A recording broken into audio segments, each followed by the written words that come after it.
If you look at the temple structure, deep into the sanctum sanctorum, all you will find is a stone. 6 to 7 feet or 9 feet, including the pedestal, etc. A whole lot of people are ridiculing why this much decoration to a stone. What's there in it? How can you worship this dumb stone as God? To all the idiots who are ridiculing idol worshipping, let's talk science, okay? What is it? It's a rock. What is rock? Rock is made up of metals and minerals. If you go to a valley and shout something, what does the rocks do?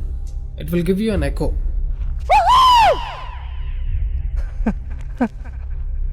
It's an open place.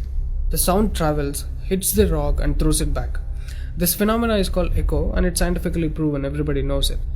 Depending on how loud you send the sound waves, accordingly rocks will throw back an echo. Every rock, that's why you will hear 2-3 sounds at different intervals. Visually you cannot see what's happening, but you can hear it. This is in open space. Imagine if you're doing it in a closed place. What would be the amount of echo? Obviously much more than the open space. Let's get inside the temple. You will find a linga or a statue made of a rock.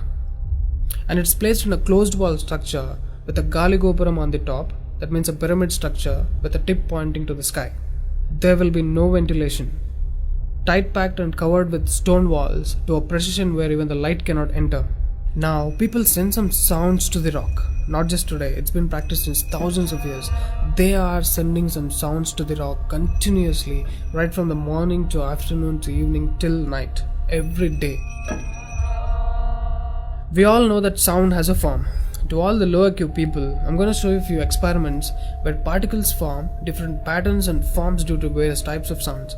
I saw a beautiful music video in this channel in which they show how water, fire, particles respond to the sound. It's an incredible experiment, you must watch it. It is a film to describe to you the effect of cymatic frequencies.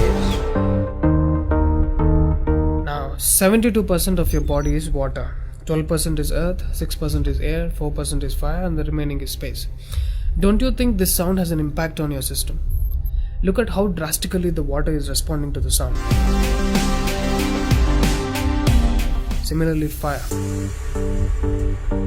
In fact, everything in the cosmos responds to the sounds. That's why yogis of the past have always said sound is the basis of existence. Every form is a certain reverberation of sound. If you master the sound, you can play with the 5 elements. That's how the sages of the past used to walk on water, disappear into the air, walk through the walls, etc. In Harry Potter movie, what you have seen is just a fiction story. But here, we have got yogis who did all that for real. Even though there are many mystics who can do these things, not just them, you and I can do it if we attain certain mastery over the sound. You need a perception beyond the senses to do that. For that, you need to do a different level of sadhana. You can't do that in a laboratory through some dumb experiment. All those who tried either ended up neurotic or died an utter failure, wasted a lot of money in the research. So except dhyanam, technically there is no other way. Sorry to disappoint the people who are lazy to yoga. Okay, sound. I recommend you to watch more such experiments in YouTube to understand better what I'm trying to say here. Inside the temple, they chant some mantras. What happens is, the sound will touch the stone and bounce back in different directions. Because it's a closed room, the sound has to pass out through the main door. And whoever is standing in front will be completely soaked in that energy. Now, what do they chant? Vishnu Sahasranamam in the morning and Lalita Sahasranamam in the night. There is Shivopasana Mantram, Lingastakam, Am Namah Shivaya, Nirvana Shatakam, etc., which will have different impacts on the human system.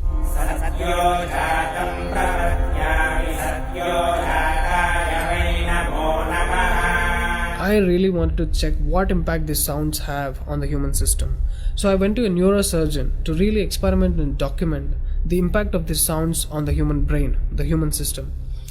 I took my friend Rahul for the EEG test. It's called electroencephalography, where you can see the brain activity, the activity of the nervous system of a person on a computer. We played Lalita Sahasranamam to him.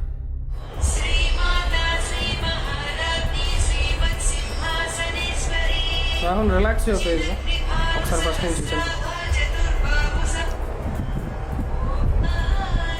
Right.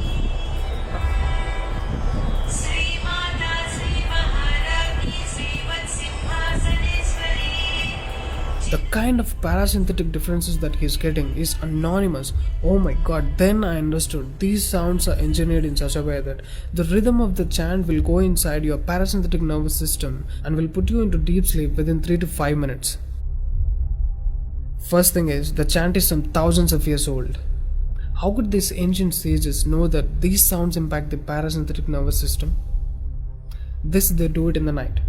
And in the morning they chant Vishnu Sahasranamam, the 1000 names of Bhagavan Vishnu.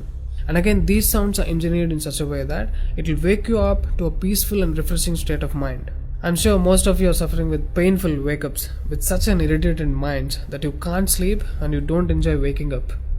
If you listen to Vishnu Sahasranamam in the morning, it will clear all these clutches in the brain and you will be super fresh when you wake up. Even today you can go and check in Tirupati temple. They will chant Vishnu Sahasranamam in the morning and Lalita Sahasranamam in the night. This is a clear science evolved and being practiced in temples. Even now in most of the temples they're still doing it without knowing why they're doing. I went and asked one of the priests in my hometown. He said, no, they're doing it since so many years. Or they will say something like, it's good for your health, you will get money, pregnancy, etc. This is one more reason why temples are ending up in ruins here. There is no one to talk about the science behind it. Why sounds and why the rock? So they call this rock as God, and when you chant for God, their idea is to benefit the human beings living in the city. It's a free service. Will your doctors treat you for free? But these temples are doing it for free, since ages. But now, these temples are under attack. It's time to free them from government's control. Temples' properties are being looted. They think too much of gold is available there. You know what? The temple design is such, there will be a Dvajastambam, which is made of some metal, usually gold or copper. Brass is a good conductor of sound, gold is an excellent conductor of electricity, and it has higher receptivity of the energy. To all the idiots who are worried about so much gold being used in the temple construction, just smack them with this video. This is a clear science and most sophisticated engineering that even the modern science has no clue of. There is much more to the design of the temple. The design is such, the energy waves reverberated by the gopuram will pass straight and touch the antenna kind of arrangement here and stored in the energy format. People are supposed to touch it. A lot of people touch their heads without knowing why they are doing it.